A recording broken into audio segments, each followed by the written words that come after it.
jingle by Adam Spiegel to get me pumped up for Mets baseball. It is now. We are here. It is spring. Basically, I didn't see a winner. Did you guys? Welcome to the Metsian Podcast. This is Sam Maxwell, the converted Mets fan, and yes, that is from the Yankees. So welcome to the spring. Let's before we bring on our main featured guest. I don't mean to diminish your accomplishments, Metstradamus, but J.J. Newman will give us the baseball player insight coming up later on, and we welcome that. So welcome again to all our listeners. Thank you for listening.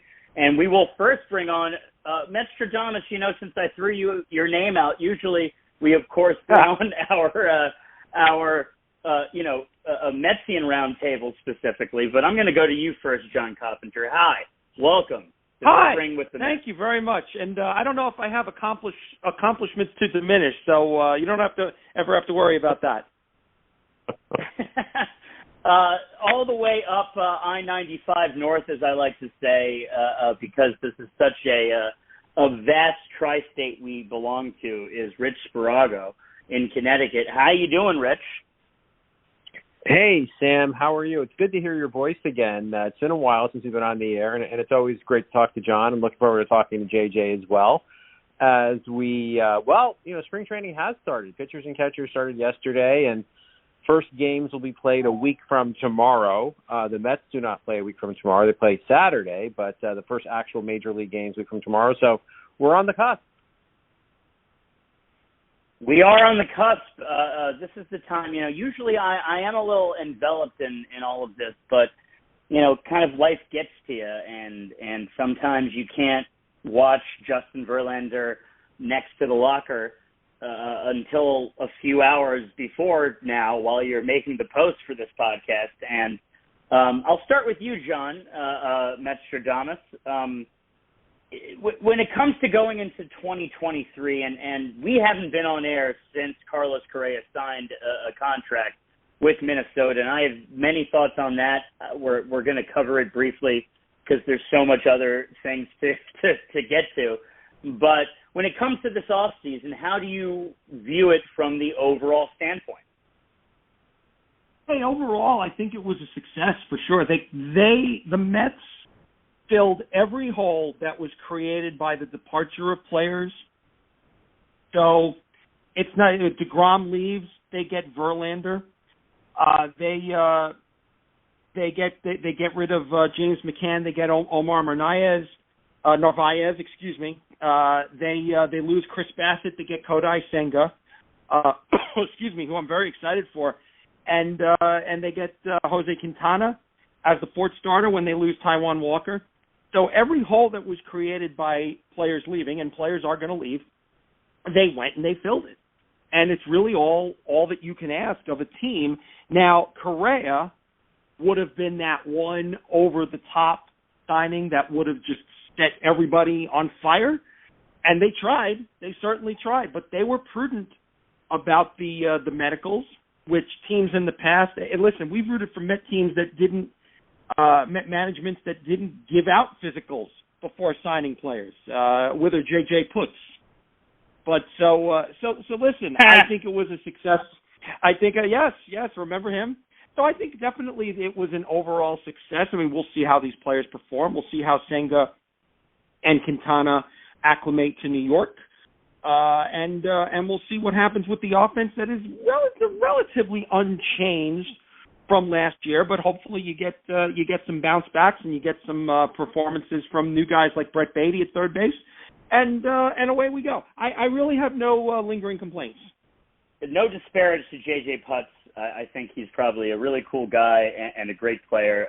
But it's just funny you mentioning another JJ on an episode that we're going to have JJ, and I do believe it's probably you'd rather be a Newman than a Putz. But anyway, I digress. Yeah. Rich, I will segue this way since we got the overview by Metstradamus, who I'm not sure how much you predicted, but you may have predicted some.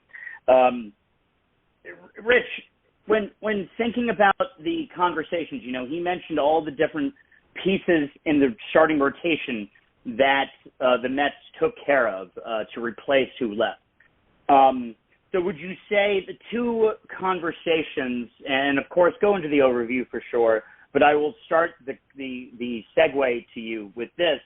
Do you think the two conversations in the starting rotation are age, considering you have Max Scherzer, Justin Verlander, and Carlos Carrasco, as well as how Kodai Senga acclimates to the major leagues?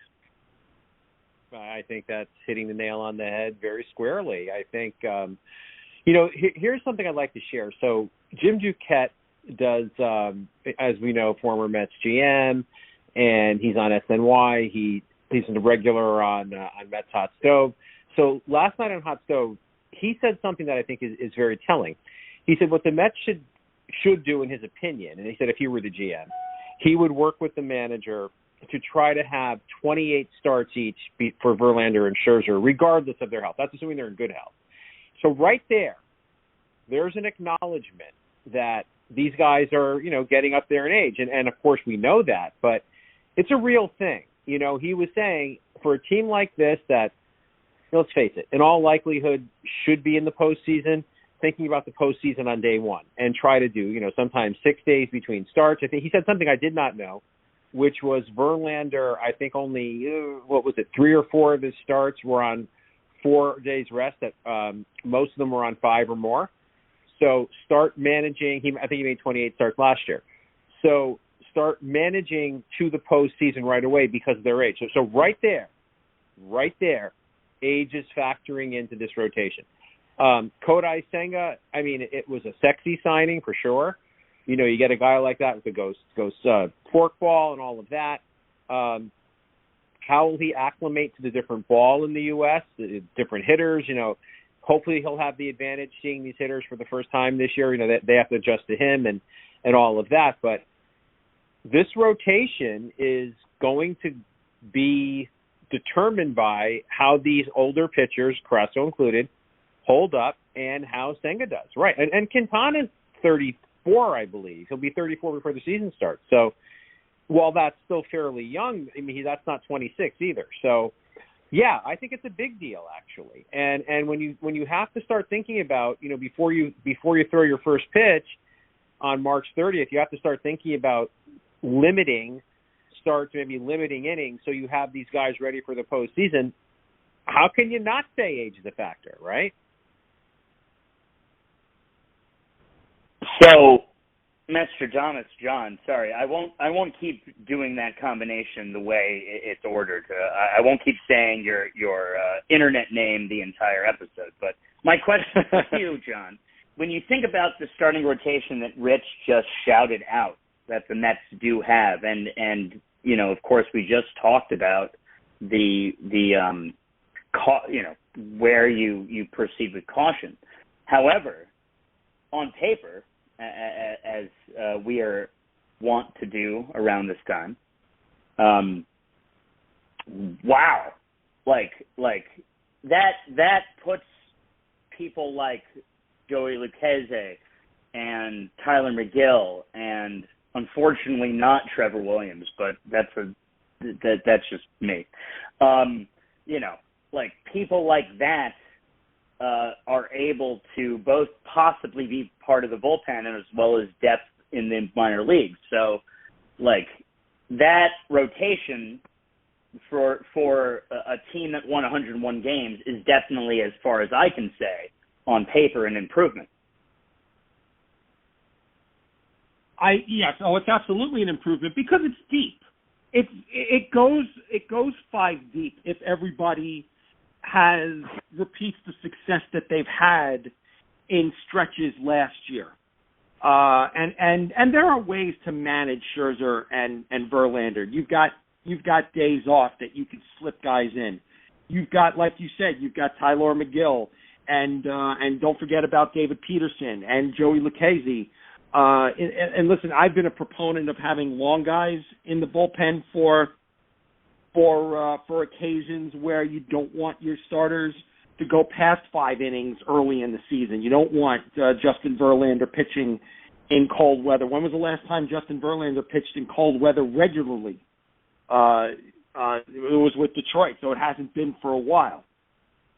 But there are ways to do that, and I think that going deeper, because you've got the two 40-year-olds at the top of the rotation, going deeper with Quintana and Senga was the play more than throwing a bunch of money at Carlos Rodon, who I think could have a very good year with the Yankees. But I think for the Mets' needs, they needed to go as deep as possible in that rotation so that guys like McGill and Peterson are depth guys and not guys that you have to depend on every fifth day. And if you had to, listen, they've had success at various points. McGill was on his way to a great season before he got hurt.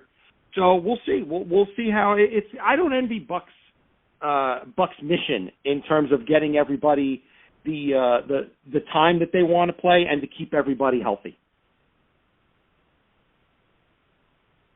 Yeah, agreed. And as long as we're still on the topic of the starting rotation, we're starting with that, pun intended. Rich, there's two things to segue to you with. It's both the potential gripe past younger, almost like, 15 years ago, Justin Verlander and Max Scherzer had with each other. I forget, Rich, before I continue and pass it back over to me, when did they go to the World Series with Detroit? This was 2012? Or not 2012. I'm sorry, 2012 against the Giants. Okay. Right, exactly. So 10 years ago, basically, 11 years ago by October. So there are two different types of people now. And, so regardless of whatever the rumor is, this is my A question, do you think it's going to get in the way, even though people are kind of talking about it as being kind of a competitive thing and may have even fueled the World Series run? So that's a question about those two and what it means for the clubhouse, as well as the DeGrom news that basically within, I think it was like 50 minutes of him walking into the place, he had some tightness. Jacob DeGrom. Well, yes, to address those, I've heard both Scherzer and Verlander, they've both been questioned about their cool relationship, competitive relationship in Detroit. And they both acknowledged it. Like, they don't say, oh, my God, that's no, like that. They basically say, well, we were trying to push each other and we were competitive, and it came from that place of being competitive and wanting to be the best. And it was that. It wasn't that they didn't like each other. It's just that they both wanted to be the alpha male. And on Hot Stove last night, or might have been Baseball Night in New York, Terry Collins said that's a good thing, right? He goes, if those guys were cool with each other because they were competing with each other to be the best, that's not a bad thing. That's a good thing. And he said, yes, it's been 10 years or a little bit less since they've been teammates. And so they both had kids since then. They've both done a lot of things in their careers. Scherzer's won a World Series since then, as has Verlander, and so with other teams. And so they might not, and if they're competitive with each other, again, I'll go with Terry on this one. That's not a bad thing. That could push them. And if they're not, if they've matured, to use a word, and they find a way to get along better, their veteran leadership in the clubhouse will work. So either way, it's probably not a bad thing. I mean, if they push each other, or if they just come together and sing Kumbaya and have and create that great clubhouse environment. Hey guys, follow us, we're winners. It's good either way. So I have no concern with that at all. I think that people are fishing for something when they try to make that a story, frankly. And it's been very boring around the Mets before the pitchers and catchers reported. So I can understand why, but I think it's a non-issue. Secondly, DeGrom. This is going to sound like hindsight, but I thought the Mets were right to walk away. I would never have given him more than 3 years. When he was a free agent, I said, give him 3 years at Scherzer money. That makes sense. Match Scherzer, out of respect to DeGrom and what he can do, make him equally paid to Scherzer for 3 years, no more than that. He's way too fragile to lock him up for 5 or 6 years, or I think we got like 6, I think, right? So, and you're seeing it now. Now, he may go out and have a great year, but spring training tightness. It's just the beat goes on with this guy. He'll probably have some great starts with the Rangers over the next few years. He'll probably do a lot of time on the IL. History best predicts the future, and that's probably what will happen here. I don't wish it upon him at all. To me, and I don't know how, and I'm interested to get your guys' perspective on this. To me, when a player leaves the team I root for, I'm neutral on that player. Like, he's just a guy in another team. I'm not going to, if I'm at Citi Field, if DeGrom takes the mound for the Rangers, I'm not going to stand up and give him a standing ovation. I'm not going to boo him. He's just another competitor to me. And it was like that with Seaver. When Seaver was traded, we came back to the Reds. He came back as a Red. Like, okay, Mets go out there and win the game. I didn't really give a crap. It's just I don't root against the guy. I don't root for him. I'm neutral. And that's why I am with DeGrom. I don't wish bad on the guy. I don't necessarily say, I'm going to root for him no matter what. I'm just neutral personally. So I'd be curious as to your takes on that. I'd like to respond to that if possible. Yeah. Please. Yeah. With DeGrom, I'll always appreciate what he's done here. And I think when he comes back, if I'm fortunate enough to be at that game, I will give him a standing ovation. But since he left and since he made it clear that because DeGrom to me is the absolute opposite of the Freddie Freeman scenario with Atlanta, where he left and you knew he was sad about it, and you knew that it affected him and it took him some months to get over. DeGrom seemed to be over it right away. Like, I'm signing with Texas, and it was done and it was clean. And then we had to wait 3 weeks for the thank you in the paper from DeGrom, which doesn't really bother me either way. But you know that his PR people had to nudge him to do it after all the complaining about it, and then to hear him in the press conference just talk about nothing, not look back at all, and just go forward with the Rangers and talking about them like he's known them for years, like Boke and Boch and this and that and all the nicknames. It's like, all right, he's cut himself off, and that's fine. God bless him. I'll give him the ovation, but I'm like you, Rich. I'm neutral towards them. We have the Mets have 2 Hall of Famers still at the top of the rotation, and a team that has a shot to win the World Series. I wish DeGrom well, but I'm looking forward. Exactly. So, I think it's interesting. It should be noted that, part of the bittersweetness of Jacob DeGrom leaving is the fact that the Mets' top 4 pitchers in their history, you could argue, Jacob DeGrom, well, I'll start with Tom Seaver, of course, but Jacob DeGrom, the aforementioned Tom Seaver, as well as Dwight Gooden, and let's throw Jerry Koosman in there, didn't finish their career as a Met. And that's something to be noted as bittersweet. And I'm going to say it's interesting getting a player's perspective on all of this as we welcome former Mets draft pick J.J. Newman to the program. J.J., first of all, you still look like every time I see you like you can play.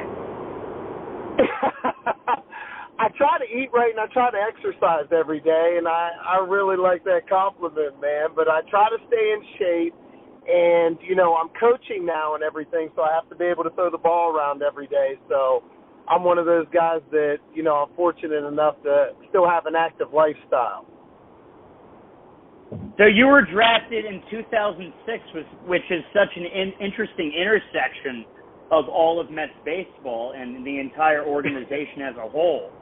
So what are you doing with yourself these days when it comes to baseball? So I do this. I talk on podcasts, talk on a couple TV shows back in Wheeling, West Virginia, down in West Palm Beach. I coach a team out of Connecticut now, the Clubhouse. So they're one of the top-ranked teams in the country for high school guys. And I'm doing that 3 times a week. I do private lessons. So basically my entire life hasn't shifted away from the game when I retired. it's basically maintain baseball in every facet. So still enjoying life and still acting like a little kid and playing the game and teaching the game I love. So, this is something that I didn't think would necessarily come up on this podcast, but I just have to bring it up, There's a lot of players out there that if they don't quote-unquote make it, but it seems like there's a lot of different ways of making it. If they don't quote-unquote make it, it's hard for them to watch the game. But it just seems, for you especially, that regardless of what is considered quote-unquote making it, you know that there's a role for you in baseball and you just want to continue to get back to the game. Yes, exactly. Even, the Mets and I didn't part on bad terms at all. I'm still friends with all the front office guys there and the coaches and stuff like that. And even when I retired, they were offering jobs like you could come back as a scout, you'd come back and help us with spring training and, be an instructor, a roving guy. So we didn't part on bad terms at all. And, I kind of knew then, and I was getting coaching jobs in college offered to me and stuff like that. So I knew then, okay, I don't have to leave the game. And, my best friend ended up playing for the New York Giants, so I stayed up here in New York and ended up starting giving private lessons and still was offered, coaching jobs for high school kids and stuff like that. And people said I had a personality or a little bit of one, so I started talking on TV and doing this type of stuff. So it hasn't left me. I haven't been forced to go back and get a degree or look for another job opportunity. I've been able to, stay around the game, and it's truly been a blessing. I've been one of the fortunate enough guys to do that.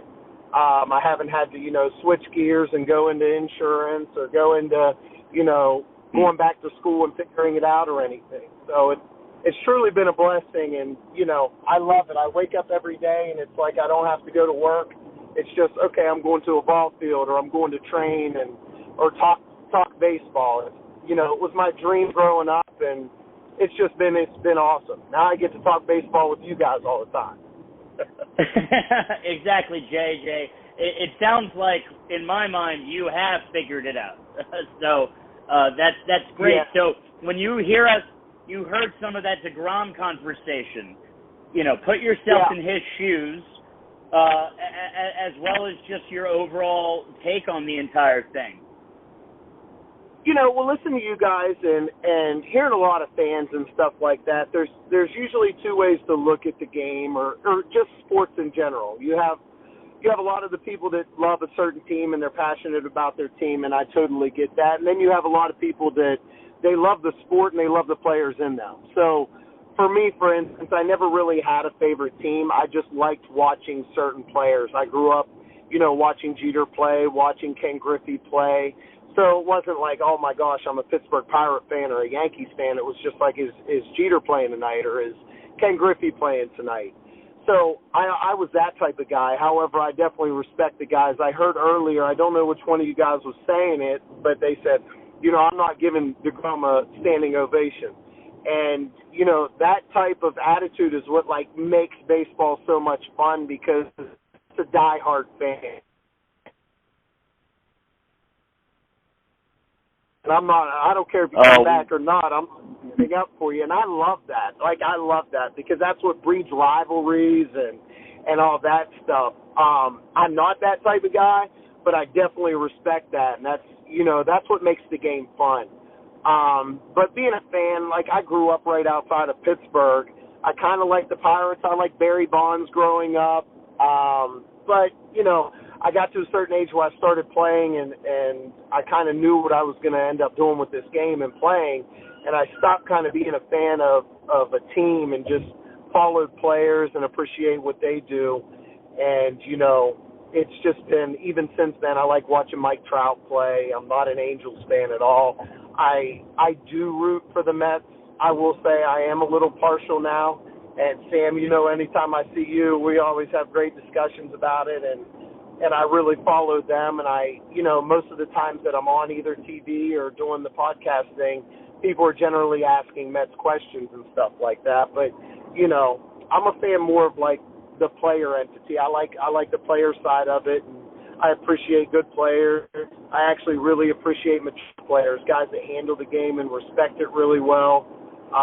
And those are the type of players that I follow. So I'm more of a player type of guy than just an individual team thing. But, whenever I walk in and see you, Sam, I'm a Mets fan all the way.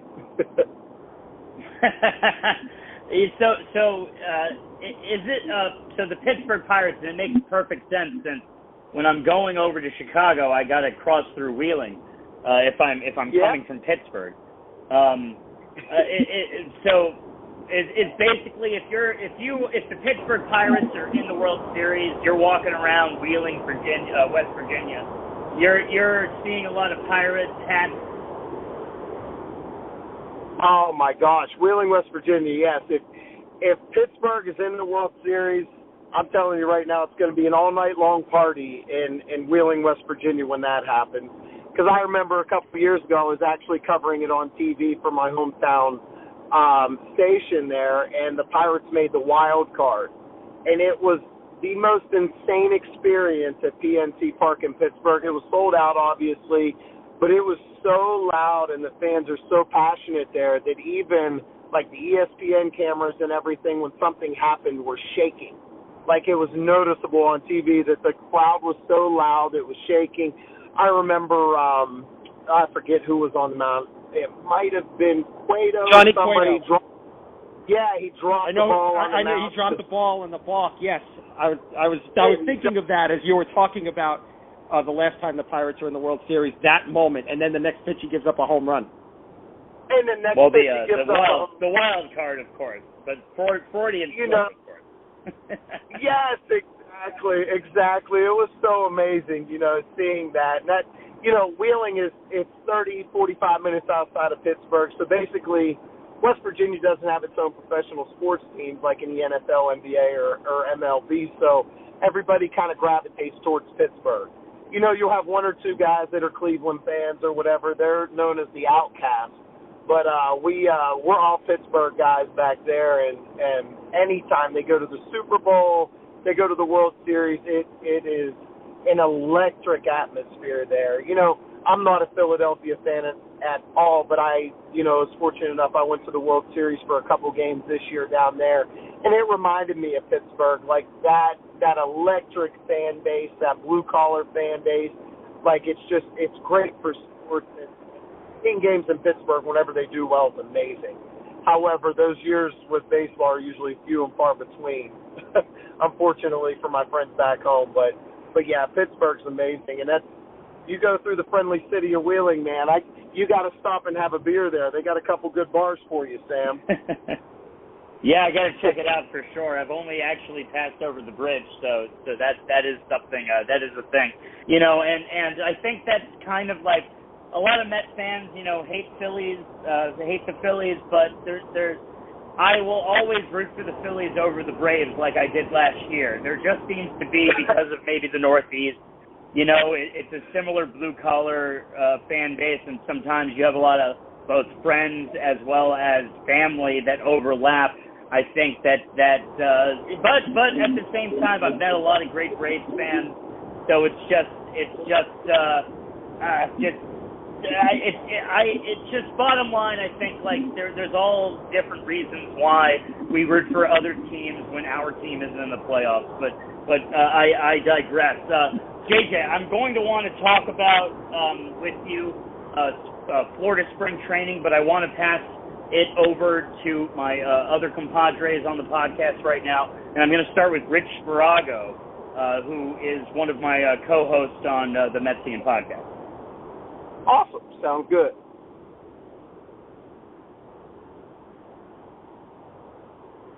Hey, Rich, you there?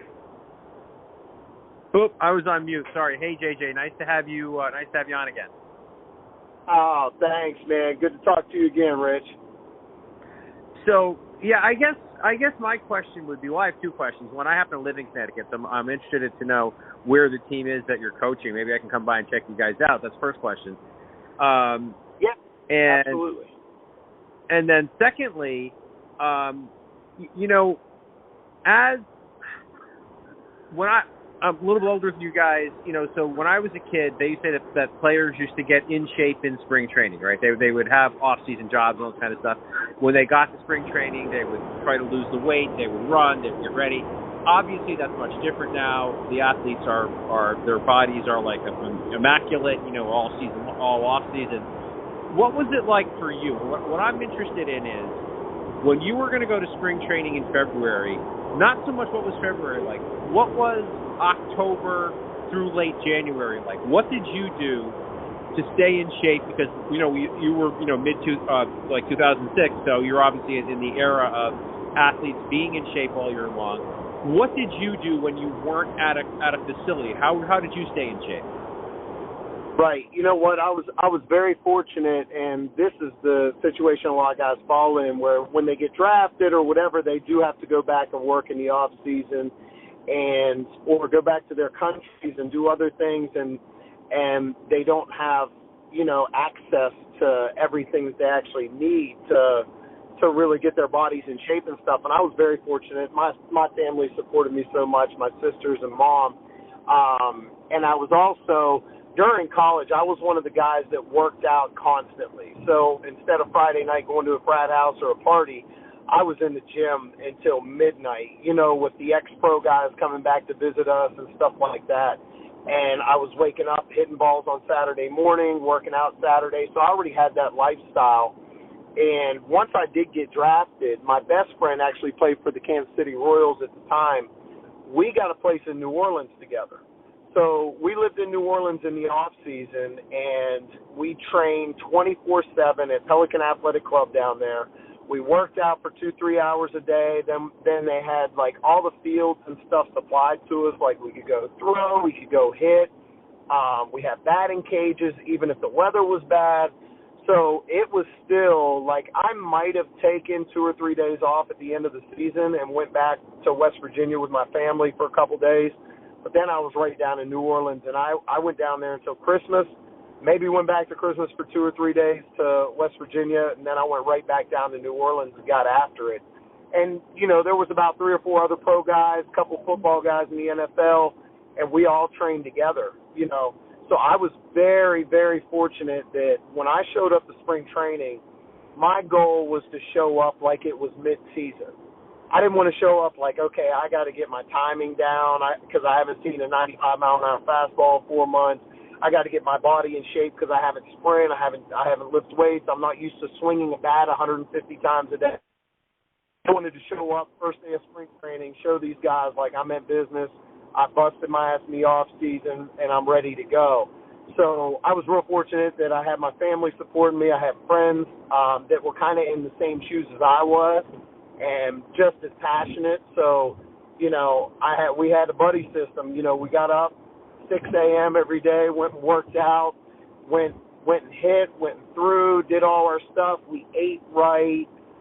We ate clean. We didn't party a lot, and being in New Orleans, that was kind of tough, not to say let's go down to Bourbon Street and have a couple hand grenades and a couple whiskeys, but we stayed off of it and remained focused. And the goal is, and like you said, a lot of guys were showing up, and they were like trying to use spring training as this is going to get us ready for the season. When guess what, you're behind the 8 ball at that point. Those guys want you to show up, and your organization wants you to show up mid-season form. They don't want to have to get you in shape.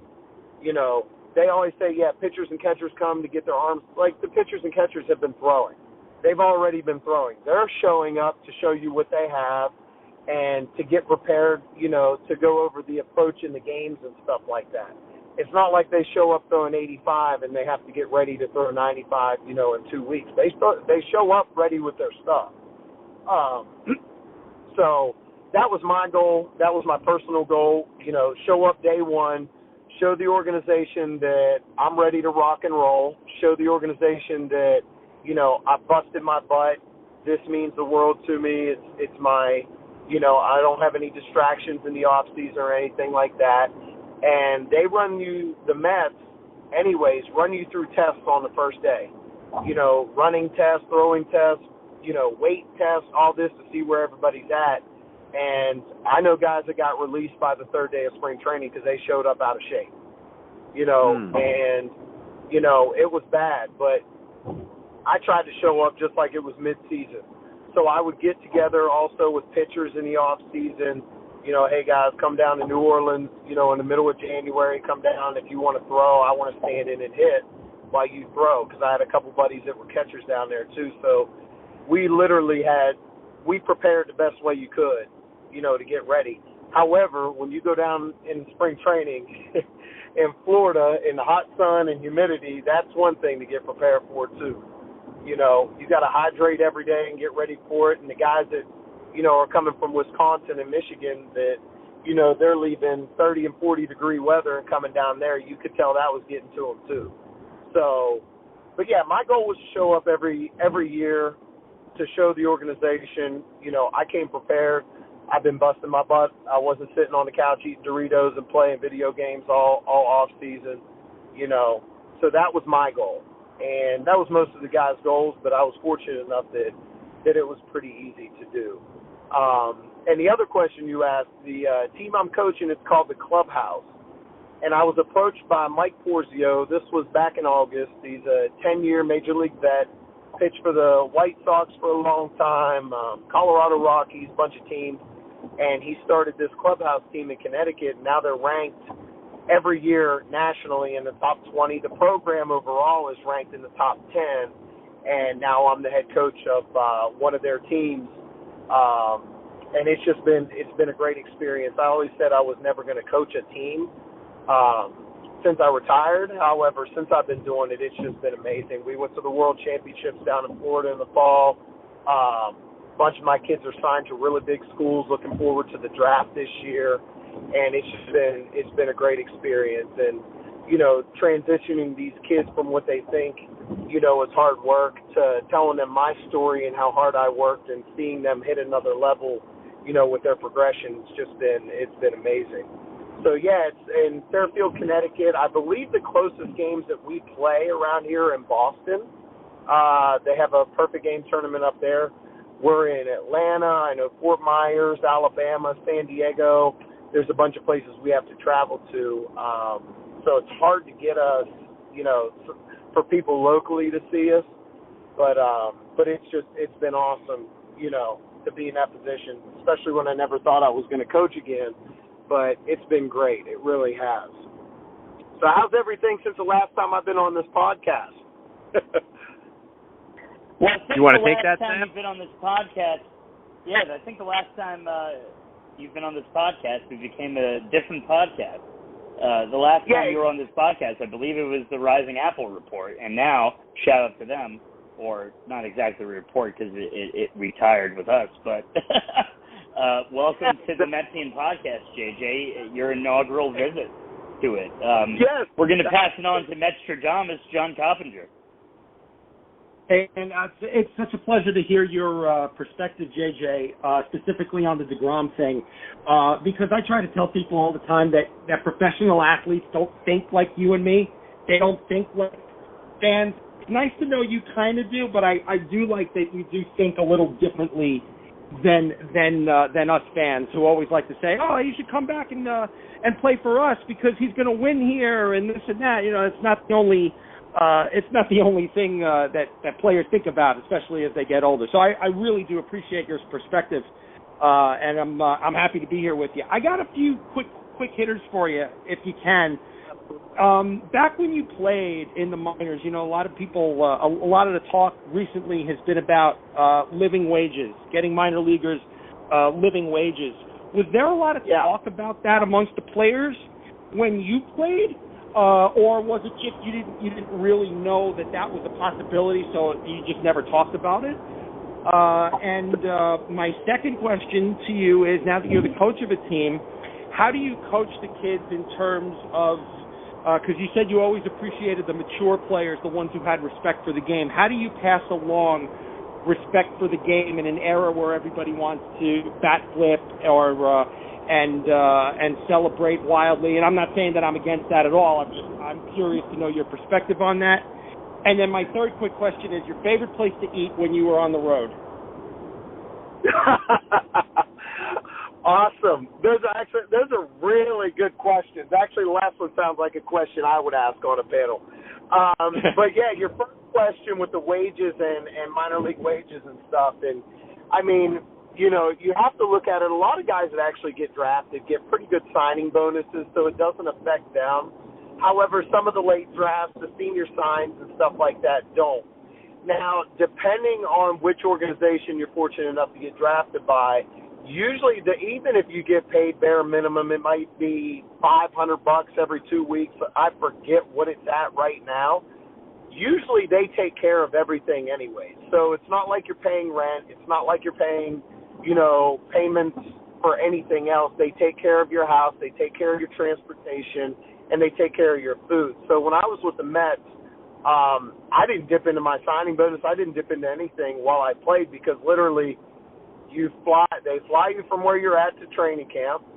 You stay in the team hotel. They give you 3 meals a day. They give you your protein shakes after you work out. They give you all the supplements you need. They give you a house, your transportation to and from. All that jazz is taken care of. So it really didn't affect me that much, but I know some other organizations, like you got to find a hotel, you got to find an apartment or whatever it is, and that just comes into, a lot of people don't realize every organization's different.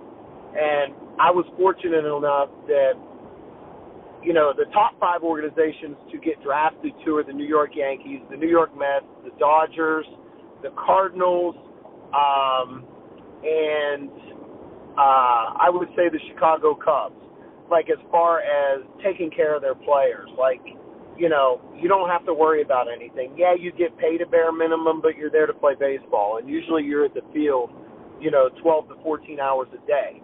So there's not much else you need money for in my eyes, and I didn't. So it really didn't affect me at all when it came down to that.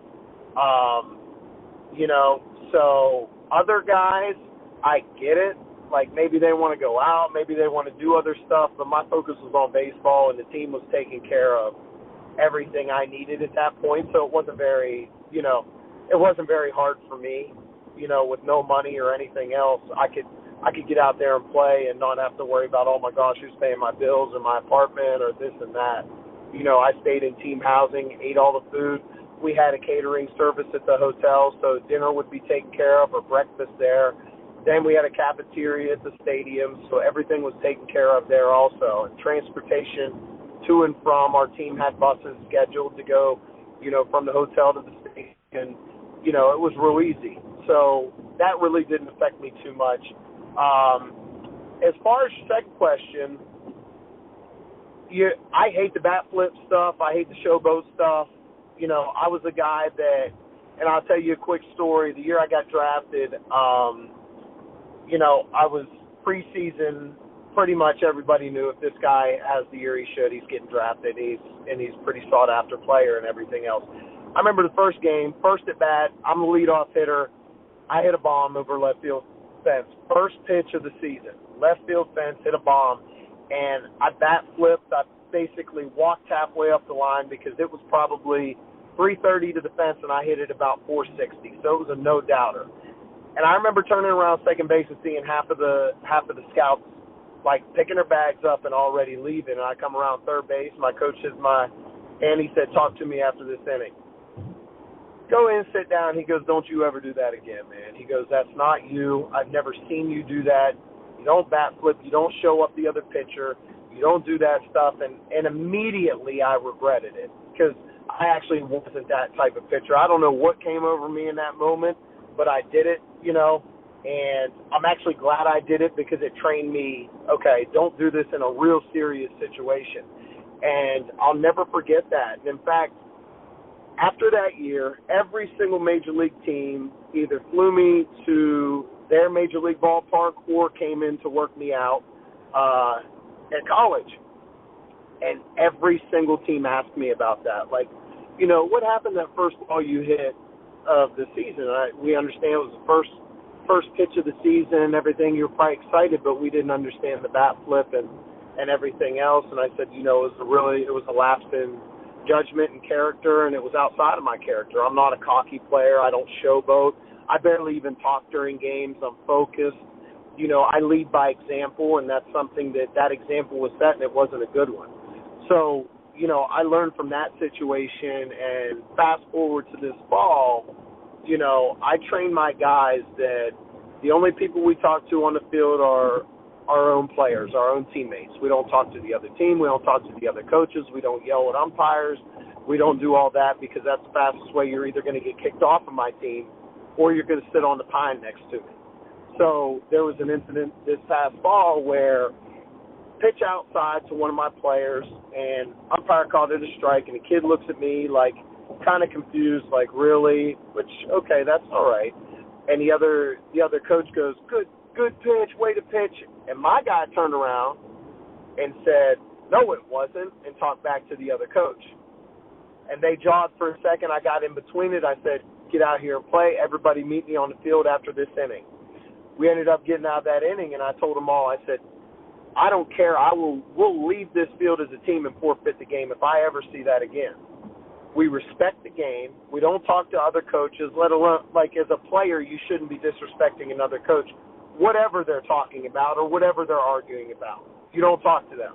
You don't disrespect the umpire. They're there to make bad calls. They're going to make bad calls. They're going to make good calls. So we don't acknowledge them either. We play between us, and we keep our head and our respect on the game. That's what we do.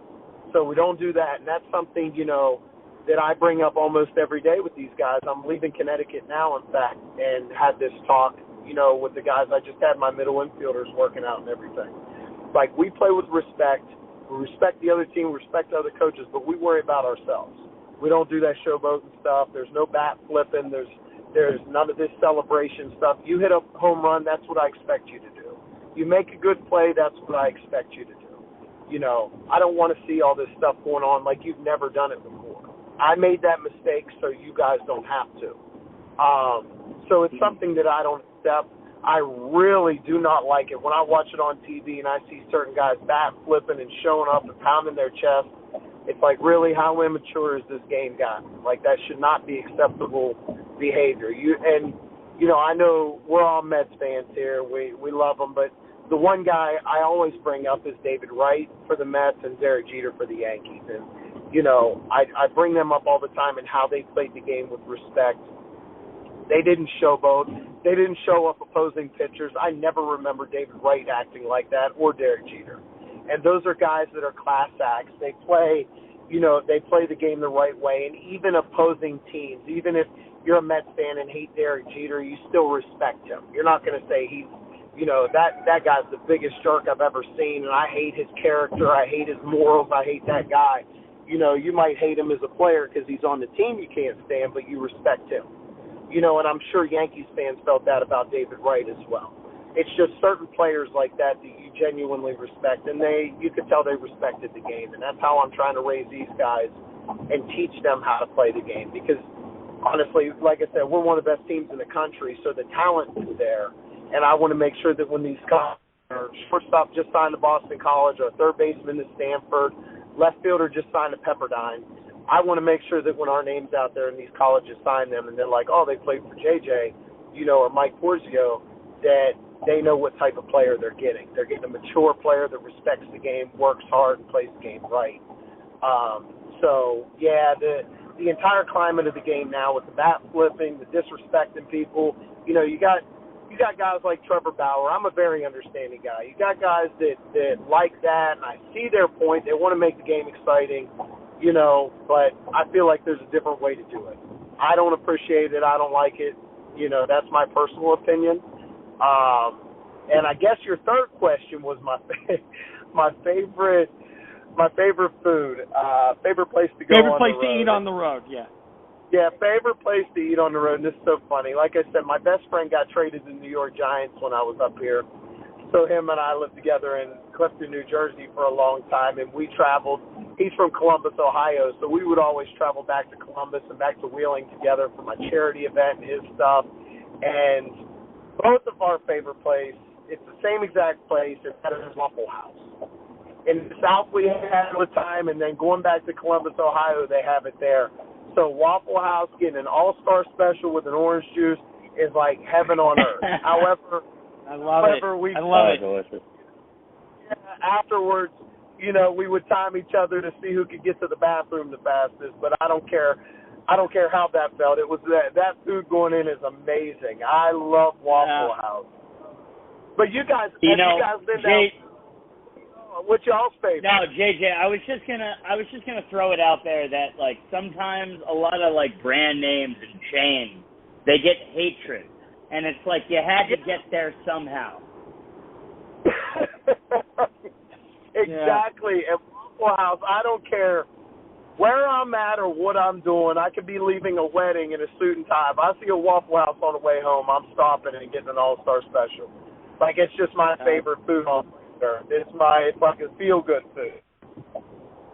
I did have the Waffle House when I went to see the Braves down in Atlanta in the new place, and they had a Waffle House stand in right field, and I expected the line to be out the door, but it was long enough before the game that I was able to get there right up front, and I had the peanut butter chip waffle and the Texas toast cheesesteak, and they were very, very good. The one thing I missed out on that everybody told me I should have had was the hash browns.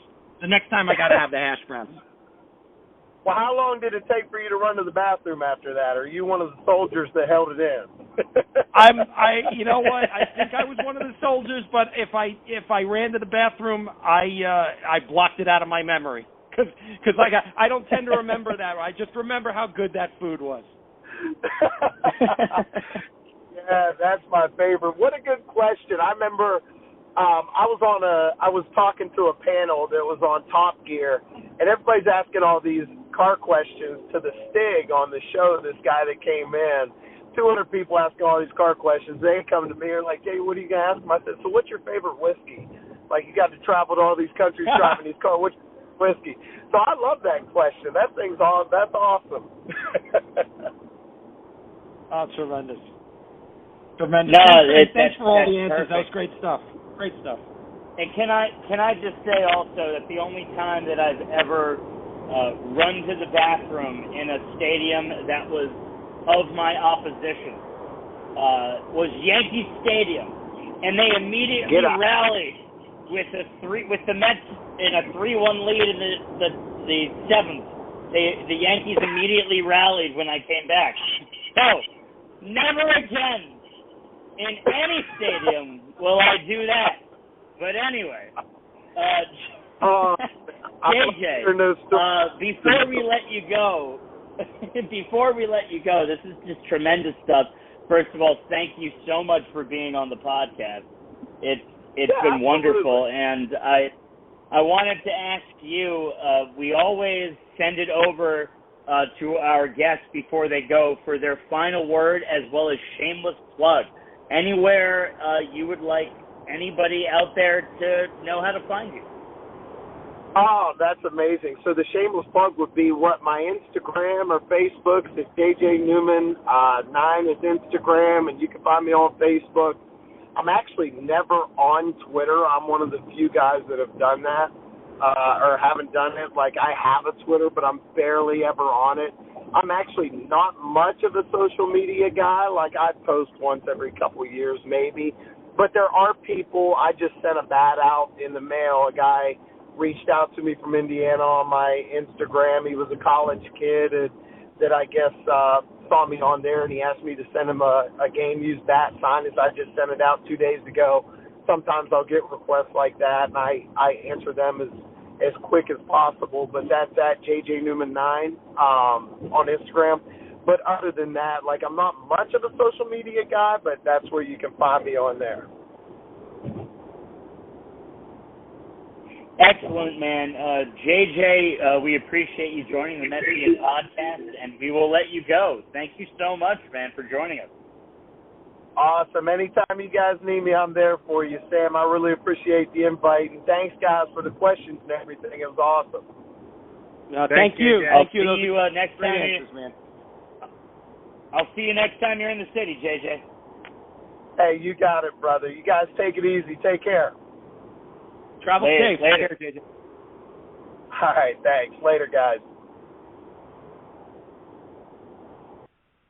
So, guys, first of all, thank you again to J.J. Newman, former Mets draft pick.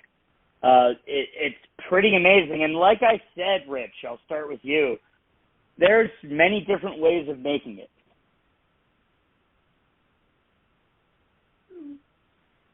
Yes. Was that to me, Sam? Yes, Rich. Oh, yeah, sorry. There are many different ways of making it, right? And so you got to respect JJ and everything he was talking about. I read his clip or little write up that you had on the write up for the podcast. He was drafted. He played a season, then he got hurt, and then he played independent ball. And like he said, instead of walking away from the game in anger or feeling sorry for himself, he's leaned into it. He's doing all this coaching and he's teaching kids and he's trying to teach them to play the way that I think is the right way, without the bat flips and without the jawing and without the showboating and all that stuff. So, he's turned that experience that he had into a positive, that he could help raise the next generation of players in what he thinks is the right way to play the game. So I thought it was great. John, I think you really uncovered some excellent material and excellent content with your questions, just to throw you a compliment first. No, well, thank you, but JJ really deserves the plaudits for his great answers. I really enjoyed listening to him talk about the different perspectives of minor league players as he was coming up, talking about the wages, and then talking about how he feels about the bat flips and the story he told is just, it sticks with you. But I think what sticks with me most about him is that, listen, everybody, we're such a mean culture now on social media. When he said he wasn't really a social media guy, and I don't blame him, because it's not fun out there anymore on social media, and everybody, when somebody who played professional baseball but didn't make the major leagues, and there's no crime in that, comes out with opinions and whatnot, people tend to try to knock him down. But what I get from JJ is that he's just somebody who doesn't feel like he was cheated at all. That he gave it his best go, and that he's happy with how everything has turned out. And he's now a successful head coach, and he's going to continue to be a successful head coach. And in a lot of ways, yeah, he has made it. He has made it maybe in certain ways more than some players who've been in the major leagues have quote unquote made it. So it was really just fascinating to listen to him and appreciate his time and his stories here. Agreed. And we still have so much to go over in terms of the 2023 Mets, but I'm really happy that J.J. Newman was able to be on this podcast. I thought it was a really good angle to go into spring with, and I'm very happy that J.J. was able to be on here. You are listening to the Metsian Podcast. We're almost to an hour, and appropriately so. We still have a lot to go over. But, Rich, I'm going to throw it to you first, since you did mention there's still a few other things that you'd like the Mets to do. Yeah, there are, and one of them being adding another lefty in the bullpen.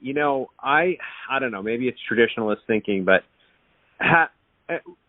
dialing back to what we talked about at the very beginning of the show about the starting pitching and how to space these guys out a bit. You may see some of Tyler McGill, you may see some of David Peterson, some of Joey Lucchesi in spot starting roles to try and lengthen out the time between starts for the guys at the top. Okay, so that being the case, probably Peterson. I mean, he could be a swing man. I understand that. Lucchesi the same, but you may want to add a solid lefty reliever into that bullpen. I do see that as a need. And the Mets were one of 6 teams looking at Zach Britton this week. Apparently, he had a showcase earlier in the off season, and all 30 teams went to see him. And now for the second one, the Mets are one of 6. So they obviously have interest. There's the Buck Showalter connection we all know about. The quote drawback to Britton that I'm hearing that you probably have heard as well is that the Mets prefer to have bullpen guys who they can send up and down, which they all do it, right? Because if a guy pitched 3 innings and that's not something he's accustomed to doing, maybe the starter gets pounded, you need a reliever. What do? The next day they send the guy down, and they bring somebody else up, a fresh arm. Somebody like a Zach Britton you can't send down because of his veteran stature, right, or status. So they, I guess, it's not so much Britton himself, but the desire to have guys they could send down, obviously namely younger pitchers. That is one of their bigger concerns about why they might not go down the pathway of signing Zach Britton. But I do think they need another established lefty. Raley can't pitch every day. You can't burn this guy out. I don't believe you could count on Lucchesi and Peterson as lefties out of the bullpen when they might be needed elsewhere. So, yeah, I know you like to send guys up and down. I get it. Every team does it. But I don't know. If you have an established veteran like that who knows the manager, the Mets clearly do have interest. If they're one of 6 teams looking at him this week, I say bring him in. I'd like to see them bring him in. That's my primary ask for the rest of the offseason. Excellent stuff. Metstradamus, go ahead.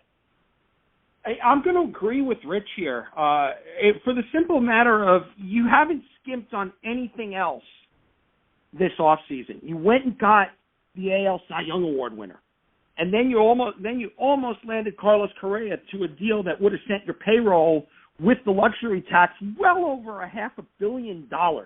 So I would say in that instance, why not go and get Zach Britton? I've always hated the term low risk, high reward. Always hated that, and maybe it was an outreach of the type of ownership that we had before, where everybody was a low risk, high reward guy. But Zach Britton is you've got everything else in place. You've got Raley, you've got Ottavino. And of course you got Edwin Diaz, but you have enough guys that you can send up and down.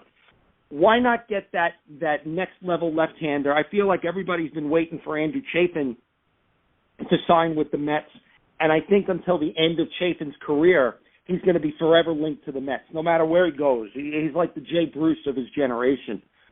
But if you can get a guy that the manager is familiar with, and there are some guys on the Mets who are there because, or who have been there last year because Buck was familiar with them, why not take a flyer on him? It doesn't make it. If he flames out, then you can go to your guys that you could send up and down. But if it works, if he can find something to be, a second lefty, they would just ask him to be a second lefty out of the bullpen, not their closer like he was for the Yankees in certain stretches. Second lefty out of the bullpen, and if he doesn't work out, it doesn't work out. So I'm going to agree wholeheartedly with Rich, only because I'm not sure what else they can do with other positions that they've already filled. I think if they need another bat, it's going to come from the minor leagues when they decide to call up Francisco Alvarez for good. I don't think that day is here yet. And I think if they need a starting pitcher, I think they could always get one at the trade deadline if one of the back end starting pitchers isn't getting the job done, or God forbid, Scherzer or Verlander suffer a significant injury as I knock on my wooden wall unit as I say that. I think they can handle everything else. But if they can get that one extra bullpen piece like Britton, I think it'll work for them. Exactly. I would have to agree with you, and that's a perfect segue, John, over to Rich for the Alvarez-Baty conversation. Where do you go this season with Francisco Alvarez and Brett Baty? All right. So, I don't know. Somebody's going to have to convince me that having him on the team, and hear me out on this one, is a positive at the start of the season. Here's what I mean. What I mean is he's not going to catch. He's not. You have Nito, who's a very good defensive backstop. You have Narvaez, who obviously brought him in here for a reason, to play. And I think it's kind of an accepted theory that if Alvarez is on the team, he's primarily going to be a right-handed DH. And sure, if you get to, and we don't see this anymore, the 15th inning of a game or something like that, and you need a backup catcher, of course. But he's not going to become better at his defensive skills by being a DH, obviously. He's not really going to become a better hitter of major league pitching by being a part-time DH. So I don't know what the real benefit would be of having him, for him, and ultimately for the team, to have him on the roster on opening day. Now, the caveat to that is we have a month of spring training baseball. If he should absolutely light it up in Port St. Lucie to a point where the Mets say, we have no choice, you have to bring him north, then maybe you do something with Nito, maybe you try to deal Narvaez or something like that, and then you find a spot for him. But that's highly unlikely that he could perform to that level. So I think it's in his best interest and the best interest of the team to have him start the year in AAA. We've heard that feel as though he, quote, has not hit his defensive metrics. So right there, he has to catch. He has to catch to get better. Let him catch in AAA. If he needs to come up in the middle of the season, Narvaez is on a one-year deal. You could always do something there. You can get rid of Narvaez. You can trade him. You can dump him off somewhere. Who knows? But I really think that is the plan, that he will start the year in AAA. And with Baty, let me start with this. Hell no to having him in the outfield, okay? You don't spend a $400 million on a payroll to have on-the-job training for a guy. Are you kidding me? I mean, that cannot be a consideration. You cannot be serious about having this guy who I think he's played 4 games in the outfield or parts of 4 games on a team that has this payroll that is expecting to win, having on-the-job training. This isn't the Pirates. This isn't the Miami Marlins. You don't have a guy in left field who's never played the position. We saw how bad Dom Smith was. Just stop with that nonsense. If you want him to be a left fielder, let him play left field for a year in the minor leagues. Fine. Let him learn the craft down there. So if you look at Baty, in my opinion, no way, no how does he play the outfield. He also has missed his defensive metrics at third base. So you have Escobar, who I know 5 months were bad and 1 month was really good, but tell me if I'm wrong, guys. But to me, the third baseman is Escobar. Baty gets better at AAA, and like Alvarez, he can come up when he needs to. But you have a guy who they're saying, yeah, he might be a good prospect, but quote, I say it for the last time, he has not hit his metrics. Let him go down there and hit those metrics. You have good backups, both behind the plate. I shouldn't say backups. You have good alternative plans behind the plate and at third base, and go with those guys for now. That's my opinion. I think you're absolutely right. Yeah. John, may I just say, John, before you go, I just want to say I think it was a little. No, sorry. I just think it was a little funny jab/callback on Rich's part to the Pittsburgh Pirates. I just wanted to throw that out there. But nice job, Rich. Go ahead, John. In some ways, I think they would want to have one of them up and contribute. And I think the performance of Baty is kind of tied to Alvarez a little bit, perhaps, because you've got to, like you said, there is Eduardo Escobar, but the question is, where is he going to play? Is he going to be their right-handed designated hitter, or is he going to be their third baseman? I think if Baty comes in and plays a hellacious third base, continues to hit his metrics and hits the cover off the ball, then I don't think they could ignore it. Like you said, if Francisco Alvarez hits the cover off the ball, he's going to be up. I think the same with Baty. If Baty hits the cover off the ball, he's going to be up. Escobar is going to play a lot of designated hitter, and then that lessens the need to have Francisco Alvarez be your right-handed pop, which I think the Mets would prefer if that happened, like you said. I think the plan is if they want him to be a catcher, then he's got to start in the minor leagues. And you would think that they would want him to be a catcher since they went and signed Omar Narvaez, and everybody wondered, well, why, since you have Alvarez? Well, that's why, because you want Alvarez to be ready when he comes up. Not just I can hit a home run off a Washington National in October ready, but ready in all facets of the game. So I think the performance of Brett Baty this spring training is going to tell a lot of the story about where everybody is. And then the other offshoot of that is that if you have to start both of them in the minor leagues, then guess who's going to get at-bats earlier in the season? Our buddy, Darren Ruff. So chew on that.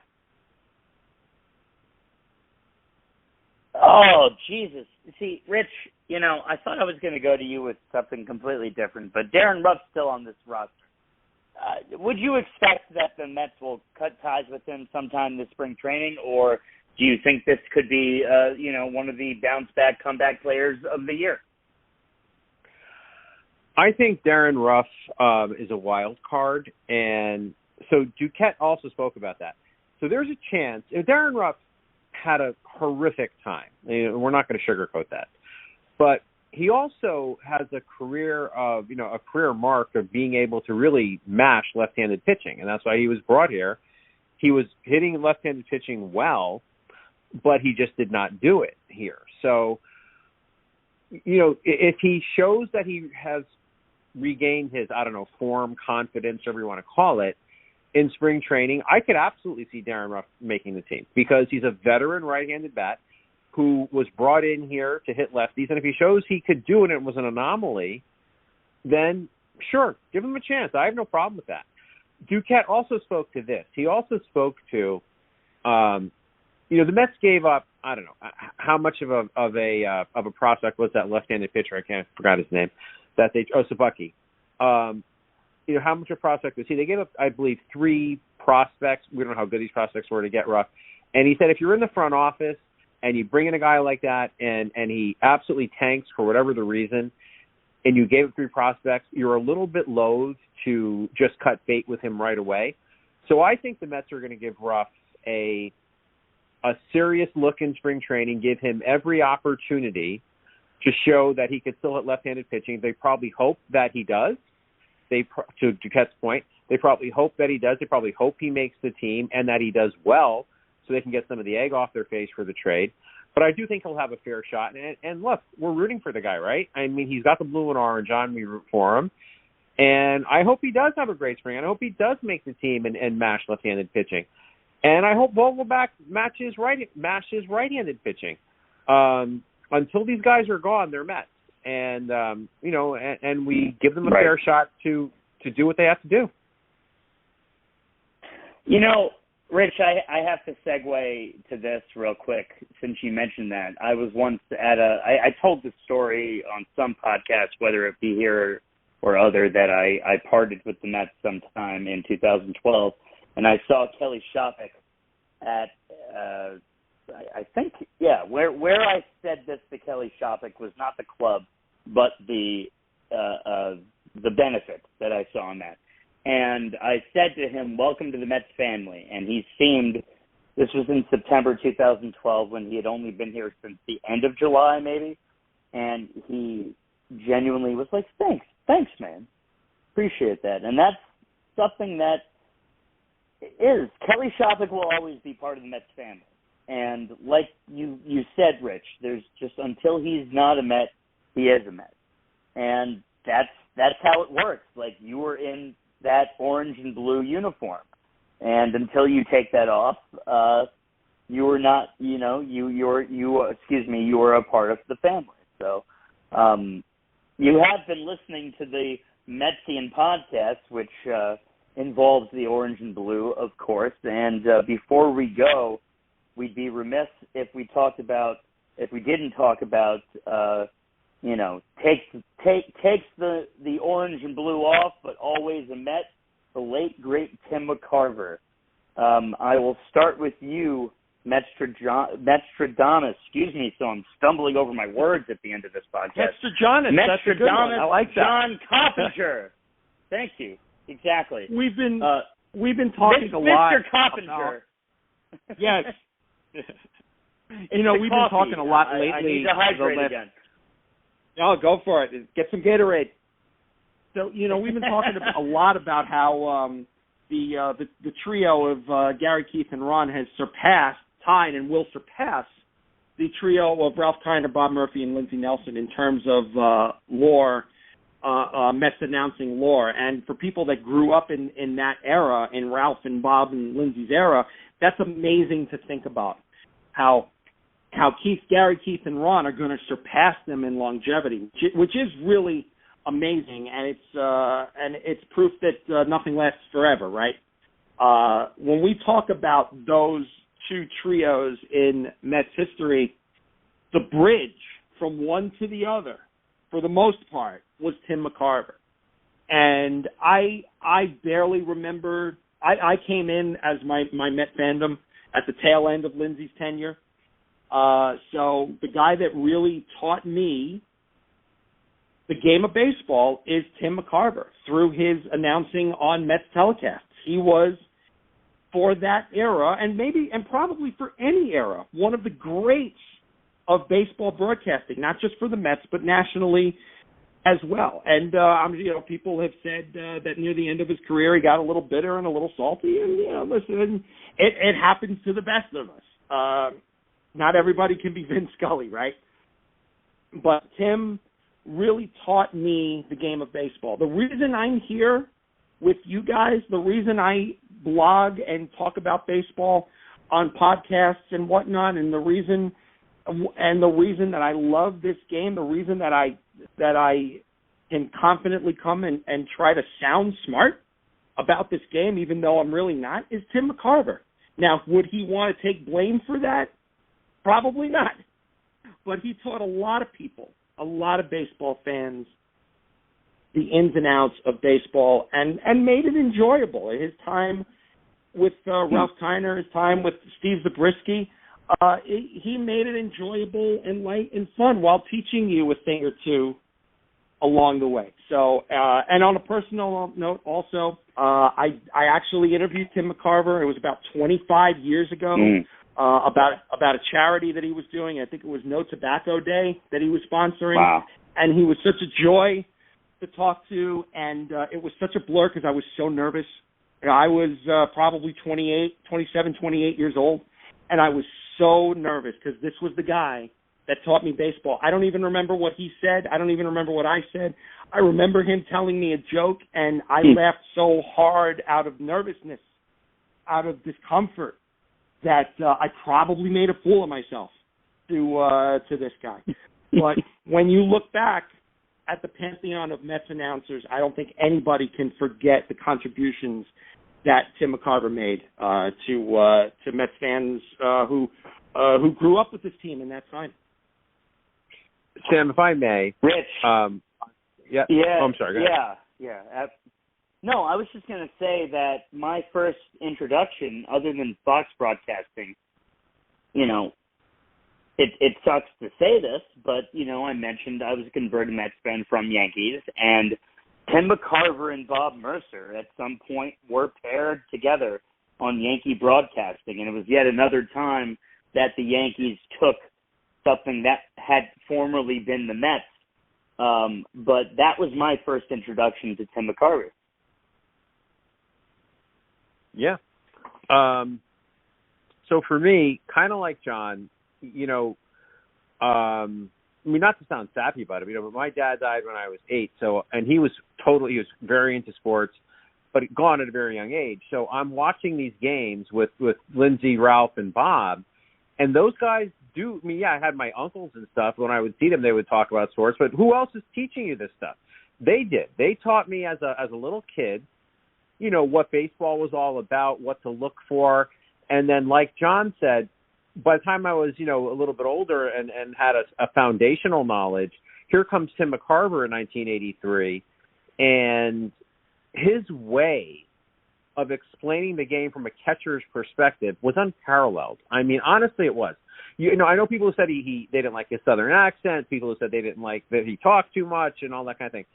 His knowledge of the game, I could have listened to him 24/7 because as a catcher, 21 years in big leagues as a catcher, he had a perspective. I'm going to give you one quick story of McCarver's story that I think summarizes everything. So 1983, I'll never forget this, 1983, Mets are playing the Cubs in a late September game, obviously meaningless game. Both teams, were not doing well. And so the Cub pitcher shakes twice. So he shakes off the pitch, no, and then a second later does no again, right? McCarver, before the pitcher goes into the windup, says, this is going to be a curveball. And the pitch is this is going to be a fastball. So it's going to be a fastball. And sure enough, it's a fastball. The Met hitter, of course, I forgot who it was, is ready for it. Home run, right? And I think what McCarver exactly said was, this is going to be a fastball, and the hitter should be ready for it. Pitch is thrown, fastball, home run. McCarver goes, I don't know what the Cubs are doing there. He goes, I'll tell you why the hitter knew that was a fastball. Because he shook twice. He shook the pitch, and then he shook location. And he said, if you're throwing a curveball, there's not a second one because there's no location given for a curveball. He goes, so he probably shook off curve, which means throwing a fastball. Then the second shake off, he was shaking off location. So when they shake off twice in a row like that, the second one is location, which means it's a fastball. And so, and he said that, a veteran pitcher knows not to do that. There are ways around that. They don't shake the head. They might do something else because if it's done twice, it indicates the kind of pitch. It's unique to a fastball. I remember that, and he said it. Do you remember who the hitter was? It was, 1983. I mean, maybe a Hugh B. Brooks. I don't know. I'm trying to think of who it was. He said it, and you guys watch football too. If you remember, a lot of people were giving Tony Romo a lot of credit in the 2019 Patriots-Chiefs AFC Championship game when he was calling the plays before they were happening because he knew the way the coaches were thinking. He knew what was going to happen. And that's when, if you remember, he was lauded for that. Oh my God, this Romo guy, he's clairvoyant. He knows every play before it happens. Not most, every play. Well, this is like a mini of that with McCarver, where he's like, Ralph, fastball coming. The hitter's got to be ready. He shook twice. Second one's location. You don't do location on a curveball or any kind of breaking ball. Bang, out of the ballpark. And that's just a snippet of what McCarver did. And the video that was making the rounds today was him saying that during the 2001 World Series, right before Luis Gonzalez's hit, that Mariano Rivera's cutter was open to being hit in the shallow outfield because it bores in on hitters, and hitters will just make enough contact to get it to that short outfield. So playing the infield in might be a problem, and then you saw what happened. So that clairvoyance lasted for all his career. That's right. His perspective on the game. I mean, come on, find somebody who's better. Smoltz. A lot of people don't like Smoltz. Smoltz is good with pitching. He does know pitching. He's able to kind of do it. Nobody had the command of the panoramic view of the game like McCarver. And he was entertaining. I mean, come on. Maybe he got there, and all that. Do you guys think? And I'll go to you first, Rich, and then to John immediately after. Do you guys think he changed the game of color commentating? Commentating. I do. Excuse me. I do. He certainly had an impact on it. Absolutely. So, do you think that was partially having to do with the Keith Hernandez negotiations? Considering you just said, John, they're about to overtake Bob, Lindsey, and Ralph as a trio for Mets baseball in terms of longevity. Right. So what was the what's the question? I didn't understand. Basically, segued over to the Keith Hernandez negotiations, and I wondered when you mentioned that they're about to overtake Bob, Lindsey, and Ralph. You're wondering whether, in the modern age, Keith Hernandez's agent, when within the TV ranks, kind of understood that was partially Keith's one of three negotiation. What Keith holds within negotiations is the fact that they're about to overtake them, and that's partially what the reason they're about to overtake them is because that trio is as iconic in Mets baseball as Bob, Lindsey, and Ralph. Yeah, it could have been a lot. It could have been that. It could have been a lot of things. I think just for the fact that Keith knows his worth. Keith's agent knows his worth in terms of worth to the trio. I don't know if they are who they are, if it's just two of them or one of them. You need all three. And a lot of people have said to me, I like those guys, but when one of them's off, it's not nearly the same. So if you had a booth of Gary and Ron, they would do an excellent job, but it wouldn't be the same. And again, listen, we know nothing lasts forever, and one day Keith is going to retire.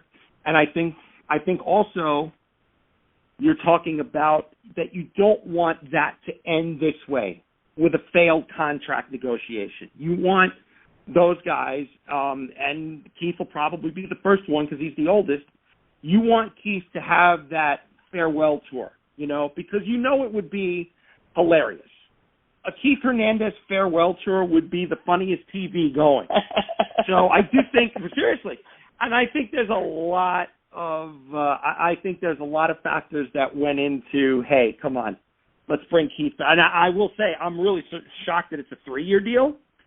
I'm very happy it's a 3-year deal, but I was not sure that he would come back and commit himself to 3 more, especially since he said on other talk shows that, he doesn't like the way the game is going.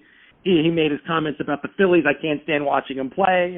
It sounded like a guy who had one foot out the door, but I'm very happy that he's back. Very surprised and happy that he's back for 3 years. And I do think there's a lot of factors that went into that. In addition to, hey, let's have these guys surpass the record. So rest in peace, Tim McCarver. But segueing within that, the idea of Tim McCarver changing the game for future color commentators like Keith Hernandez. Rich, what say you? Well, I think what happened is, the idea of a color commentator, McCarver took it to the next level. That's my opinion. We don't see every color commentator, so it's hard to say that McCarver is solely responsible. But think about it.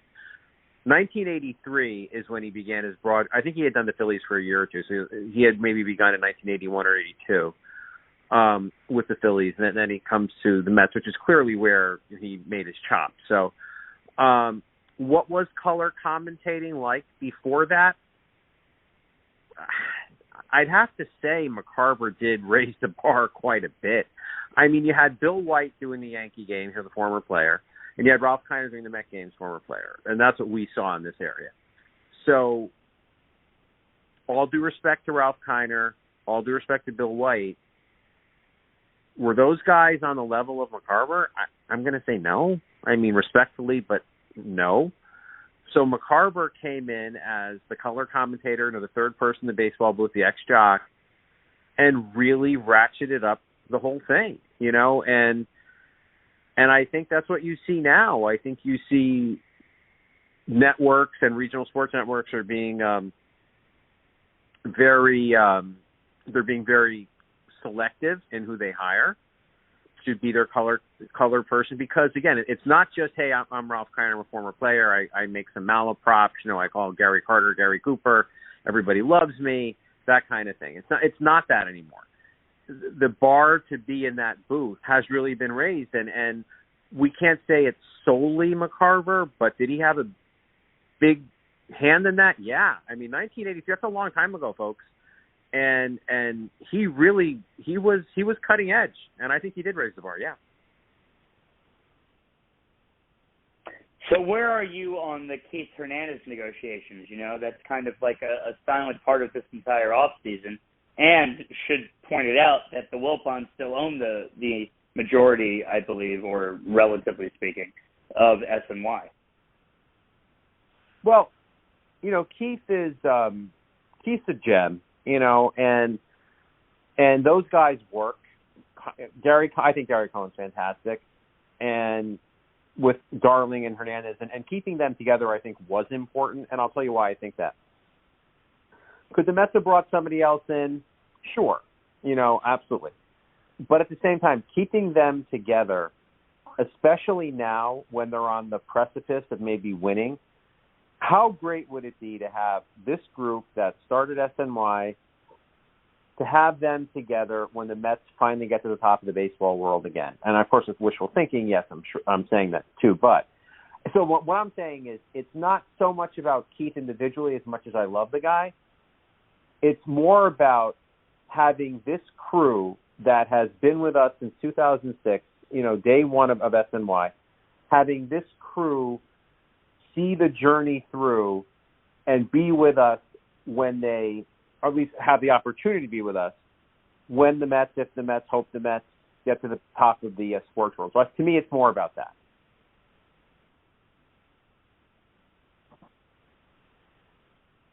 I would agree, and you have been listening to the Metsian Podcast, and we're so thankful that you have been. And what an episode, you guys. Thanks to J.J. Newman, former Mets draft pick, for joining the podcast and kind of just covering all bases, not only in terms of what spring training is like for the players down there, but also his own personal experience, and we're so thankful for that. So without further ado, we go on to our final word, and I will start with Metstradamus, John Coppinger. I slowed down with just saying Metstradamus John the whole time, John. So I appreciate that I did that. But what is your final word and shameless plug? The final word is when you're in this part of the calendar, you just hope nobody gets hurt. And that's really my final word. You're just hoping for good health while also having good success at the World Baseball Classic. I am looking forward to seeing the Mets and to see the whole tournament. I have grown into a fan of the World Baseball Classic. I originally thought that it was just a last-ditch effort for Bud Selig to kind of cement his legacy, but people love it, and with good reason. I think the future of competition, of even mid-season competition, I think it lies in international play. But I do hope that nobody gets hurt, and that's really all you can hope for on this February 16th. Please have good health. Please manage the arms well. But the difference between now and some years back is that I have confidence that this group, this front office, and this managerial on the field managerial staff will do the right thing and keep these guys as healthy as they can. There's some things you can't avoid, but listen, if they do what they can to minimize the time that guys will be out, if you don't see Scherzer out for 2 months at a time, I think that's a win. So let's keep these guys healthy and let's move forward. And as for my shameless plug, you can always find me on Metstradamusblog.com. But I also I am undertaking an exciting new project as part of a group project. We have secured the rights to the URL KinersCorner.com, which is apt because we've been talking about announcers today. So we have launched the multimedia platform KinersCorner.com. We're going to have blogs that I'm going to contribute to. We're going to have fun stuff like Mets crossword puzzles and trivia, and we're going to have interviews and video, and also video post game recaps. Maybe not every game, but post series recaps, and then to preview the next series. So we're going to be on probably twice a week. And we've got an all-star cast. I don't know how I got in this group, but we've got an all-star cast of, guys like Mark Rosenman, A.J. Carter, Jim Cerny's involved with this, Howie Carpin's involved, Russ Cohen, and we've got a couple of special contributors who you might have heard of. Howard Johnson and Barry Lyons are going to come in and help us out every so often. So, like I said, all-star cast. I don't know how I broke into that group, but I'm going to do my best to hang on to some coattails and hopefully make it fun for everybody out there. So come and join the follow them. Kiners Corner Web, I believe, is the Twitter handle, and there's a Facebook page also, KinersCorner.com, that you can join. And we hope to see everybody out there. Come and join us for our group chats after our group video chats after a series on the website and on the Facebook page. That's beautiful. Congratulations, John, and thank you for that. And again, thank you for joining us. Without further ado, anytime. Always enjoy it. Thank you, guys. Oh, it's always a better podcast whenever you are on, John. So thank you again. I'm going to welcome Rich. You got a 3-tier job here. You have the World Baseball Classic, your final word, and your shameless plug. Okay. Not a fan of the World Baseball Classic at all. I get it. I get internationalizing the game. Here's what I don't like about it. I would like it if it were the following. Let the college kids play. You see it with the Yankees. They pulled, a guy, I forget who it was actually, one of their starters. Nestor Cortez. Buck made the statement, I don't mind my guys playing, I want him to get hurt. Let's just call a spade a spade. Every major league team that has players playing in that thing are worried about their players getting hurt, rightfully so. It's not, these guys are oodles of money. Baseball fans want to see their guys. I'm sorry, but the average baseball fan would rather see their team win and have their team intact than say, yay, USA won the World Baseball Classic. I mean, come on. It's not even in the same conversation. So I think it's a big risk that they're taking with very highly paid athletes. The national pride thing of it all, I know in the Latin countries they take it, very, very seriously, and that's fine. And again, I'm not opposed to the U.S. having a team in there, or using Major League Baseball players, or using players of those nationalities. But please, let's use college athletes. Let's not subject these highly paid players to this. You can have your national pride like the Olympics. It's for amateurs, right? Do it that way. Don't have these guys playing. Nobody, and I will say this definitively, not one person associated with any Major League Baseball team is in favor of this. Mark my words, they hate the crap out of it. And I do too, for that reason. I do too. Have it, but use amateurs. That's my opinion. Okay, next. In terms of, so you wanted the last word. There was some, shameless plug. Mesmerized Online. I dropped a couple articles recently. I do the rule changes and the business stuff. One that I wrote just the other day was around expect to see more balks in baseball this year because of the pitch clock and guys hurrying their deliveries. But also, if you didn't see this, Major League Baseball told the umpires to enforce the balk rule like 1988, just the same way they did before 1988. So now you've got guys with a pitch clock changing their motions. You have Major League Baseball telling the umpires to enforce the balk. Yes, that's going to encourage more stolen bases, but we're going to have a lot of balks this year, folks. So anyway, you can see that stuff on Mesmerized Online. My final word is go. That's it. Go with an exclamation point. It's time. We have real baseball games starting in 8 days. Mets play in 9 days. It's go time. It's been, like John said earlier, we had a quick start to the off season, dearth of stuff lately. We're all a little bit chomping at the bit, and it's here, so go. Go indeed, and thank you for that, Rich. In terms of the World Baseball Classic, I will say I get where all the angles are coming from. I've enjoyed it the hell out of it. And David Wright got his nickname from that. Shout out to Matt Scherzer for that. That's where Captain America was born, was the World Baseball Classic, even if it were against Italy. Sorry to disparage the Italian baseball team.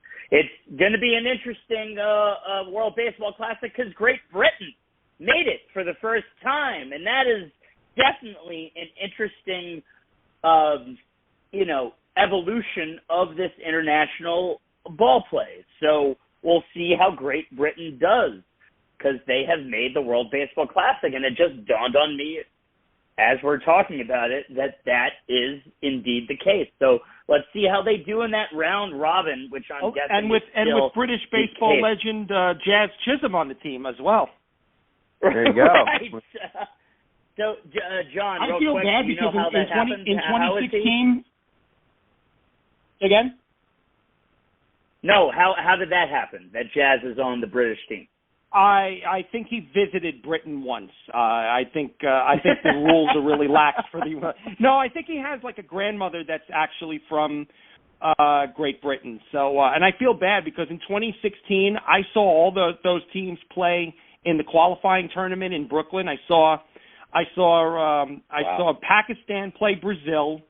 And then I came back and saw the championship game, which was Great Britain losing to Team Israel, and that's how Team Israel got in and made their crazy run in 2017. But I feel bad because I didn't realize until last year that Jazz Chisholm was on the Great Britain team. I had no idea, and I went back. I'm like, did I get any pictures of him by accident? And stupidly, no. But yeah, I think that's going to be a lot of fun to see guys on those second tier teams how they perform. Well, Great Britain is so random. Like Amsterdam, you kind of understand because there's some connection, weirdly enough, probably to colonialism. But it's going to be, again. Thank you for mentioning it because it's just I have enjoyed it, and I get why it's a nuisance. Rich, I get why it's a nuisance, but I'm very, very happy that it's back because I'm going to enjoy putting it on in the bar that I work at, Rudy's Bar and Grill, shameless plug, come by for a shot beer and a hot dog. Anyway, thank you for listening to the Metsian Podcast, and we have come to me.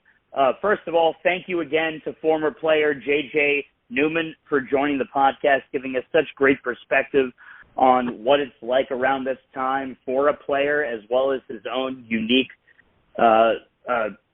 journey within baseball and how, like I said earlier, there's many different ways of making it, even if you get drafted and you don't make it to the major leagues. People love this game, and I love this game, and I continue to love this game.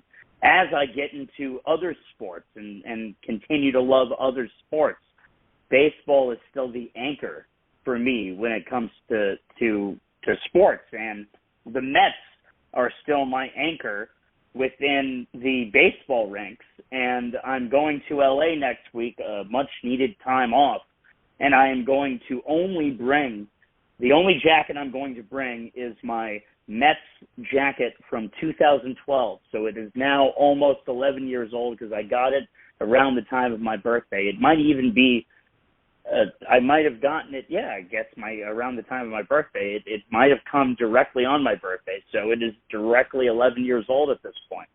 And I can't wait to put another patch on it, and I am saving that for a special kind of patch because the only patch I put on it is the Mets logo on the left sleeve, and I can't wait to fill the right sleeve with, you guys know what, without me jinxing it, the patch that I want to put on that right sleeve, and I hope it starts in spring of 2023. And that's what we're all here for. So what is my last word?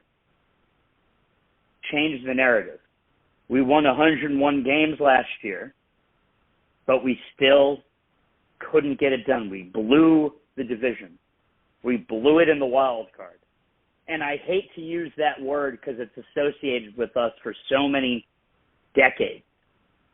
But at some point, no matter what the current payroll situation is, we need to change the narrative. We are clearly changing the narrative when it comes to the way we run our franchise with the owners that are in charge, even though JJ brought some things up within the minor league ranks that impressed me about the Wilpon era a little bit more than the narrative that we've heard.